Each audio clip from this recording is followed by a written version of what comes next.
Today, we're going to be talking about 7 highly underrated bourbons. Let's get into it.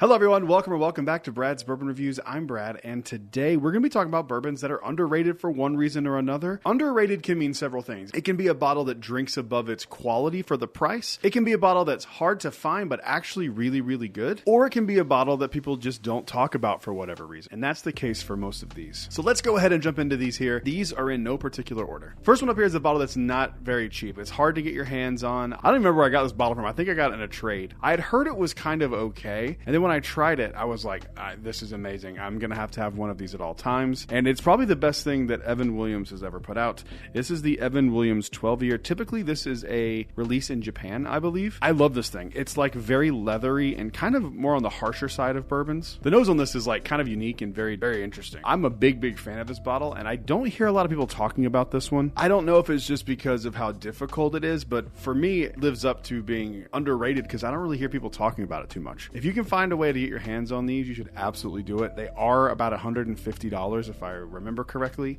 so it is a little pricey, but it is something that is very unique and very delicious, even if you don't like Evan Williams, because I'm not a big Evan Williams fan. Moving on to the next one. Up next is a bottle that I was actually sent by one of my viewers, and if you are new to the videos, I don't like to call people out on videos unless they specifically say, hey, it's good to mention me, so that's why I'm not saying names. You know who you are, and you can tag yourself in the video if you would like to give yourself credit. But I had heard from a friend of mine that this brand was really good, and if it's all this good, I have a new rabbit hole I'm going to go down, because this one just completely shocked me. This is Dragon's Milk Origin, the 2025 Toasted Barrel 2025A batch. I cannot express to you how much this kind of shocked me. I have never heard anyone except my friend Tim talk about these. He always told me they were really, really good, and I should have believed him because he's got a great palate. Someone sent this to me, and it was the bottle filled to here. I cannot express to you how much I enjoyed this. I'm going to do a full review of this coming up soon because I think this is really slept on. Do not let the gimmicky looking bottle fool you. It is a cool looking bottle. It is a little gimmicky for my personal taste, but what's in this thing is just absolutely delicious. If you can find these, grab one. I can't speak for any of the other things from them, but this small batch toasted is absolutely phenomenal. It's 118.2 proof. I don't know the MSRP on these, but it's good. If this was $150, I'd be okay with it. All right, up here is a bottle that's a cheap one. It's easy to find. It's around $30. I got it on sale this week for $20 at ABC in Florida. So if you're a Floridian, go check your ABCs because these are on sale right now. And this is just a bottle that is a good everyday mixer or a super easy go-to bourbon for just an average day. Nothing special, nothing crazy, but this bottle is friggin' delicious. It's 110 proof, $30 bottle. This is Rebel Small Batch Select. I love these things. I have gone through 4 of these.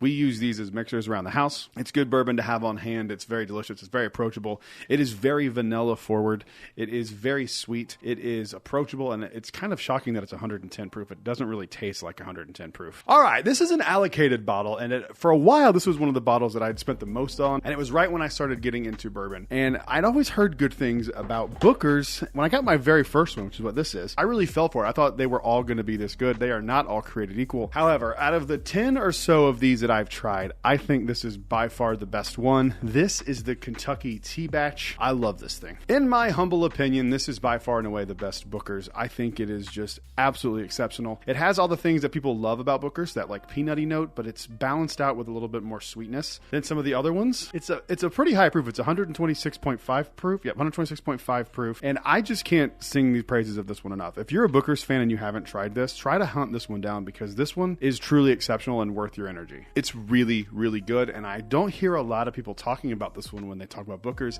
I hear a lot about Pinky's Batch. This one kind of gets slept on, and it's kind of nuts to me because I think this is easily the best one. Moving on to the next one. This is another one that is one of those bottles that it's super easy to find. It's on every liquor store shelf, pretty much anything that carries a decent selection. From the Whiskey Row series, this is Old Forester 1897 Bottled in Bond. This is one of, if not my favorites from the Whiskey Row lineup outside of 1924. I really like 1924. I know not everyone does. That's a different conversation for a different day. But if you're talking about just the plain Jane Whiskey Road series, those first initial 4 bottles, plus the Kingsman one, if you want to count that, this one to me is by far and away the best and most balanced. Some of the 1920 stuff, I initially had heard and was kind of skeptical that 1920 had kind of gone down in quality. In my experience and the things that I've tried from like what I have on my shelf that's like an earlier release to what they're releasing now, that is kind of the case. 1910 kind of still tastes the same, but for me, this 1897 just stands out. It is way better than the 1893 or whatever that other one is. That one's not good. This one to me is really, really good. It's got like green apple notes on it. It smells like a candied apple, like at a fair. I love it so much. I think it is grossly underrated, and it's even underrated from what I can tell in the Whiskey Row series itself. And bourbon as a whole, no one really talks about it. I love this thing. If you haven't tried it, give it a shot. Moving on to the next one. I have another bottle from Rebel because I feel like this one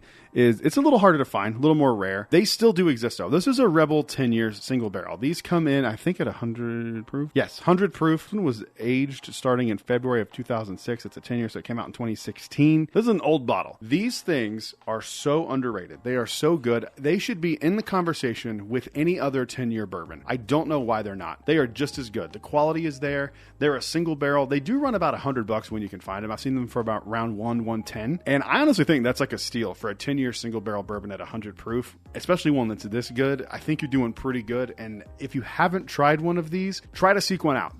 These are a little more hard to find, I understand, but they are without a doubt some of the better 10-year bourbons out there. The price point is kind of a stickler though. It is more expensive than like something like an Eagle Rare at MSRP. If you haven't tried one of these, seek one out and do it. Moving on to the last one. All right, last one here to close this video out. I don't think anyone's going to be surprised to see this as an underrated bourbon. However, recently I actually debated on putting this on here because of how much hype they have gotten lately with like SLB finally talking about them, but they will always be underrated because until they are one of the biggest distilleries in the country and they are getting the respect that they deserve as a company and as a distillery and as great bourbon makers, they're underrated. So it is Conviction, and I just picked a random bottle out. This happens to be a really, really good one. I haven't opened this one yet. I tried it at the distillery when I did my barrel pick, and I fell in love with it. It's really, really good. They had a few of these left when I was there a few months ago, but I doubt they're still there. It's a holiday 2024 release. It's a 6-year. It was really, really solid, and they're just a great brand as a whole. Find one. They're all single barrels unless otherwise indicated. Try the double oaked. They make some of the best double oaked bourbon on the market. I had a double oak from them the other day, and it was actually the one that won gold at some spirits competition in New York, I believe. It's the best double oaked bourbon I've ever had. Give them a shot. And I know people will say, like, I've had Conviction that was bad. You had really young, really bad Conviction by their own account. Go back and try some of the 6 and 7 year stuff, and if you still don't like it, then it's just not for you. But if you are looking to find something that's different